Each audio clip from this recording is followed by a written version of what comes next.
হরিবল হরিবল হরিবল হরিবল। শুনুন ভক্তগণ, আপনাদেরকে তো একটা কথা বলবো, কিসে কি পান্তা ভাতে ঘি, একটা কথা আছে বুঝলেন। আমরা ঘিয়ের উপযুক্ত মর্যাদাটাও দিতে জানি না।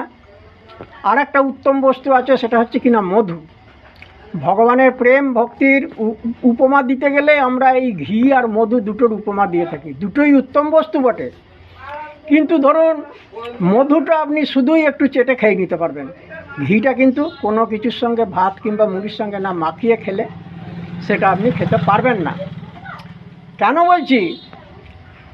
রাধারানীর সঙ্গে ভগবানের সম্পর্কটা হচ্ছে কিনা মধু স্নেহ, আর চন্দ্রাবলীর সঙ্গে ভগবানের স্নেহটা কেমন? ঘৃত স্নেহ। তাহলে এইবার আপনি কোনটা পছন্দ করবেন, ঘৃত না মধু?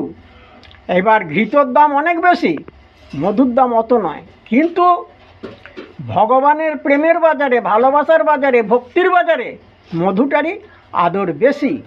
তাহলে এখন আমরা তো মৌমাছি কামড়ে দেবার ভয়ে মধু তো আহরণ করতে চাই না, যেতে চাই না, কিন্তু মধুটারই আদর বেশি।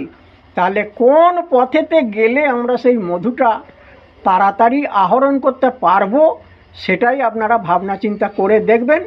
আপনি ঘৃত নেবেন কি মধু নেবেন, সেটাই পর আপনার ব্যাপার। হরিবল হরিবল হরিবল হরিবল হরিবল।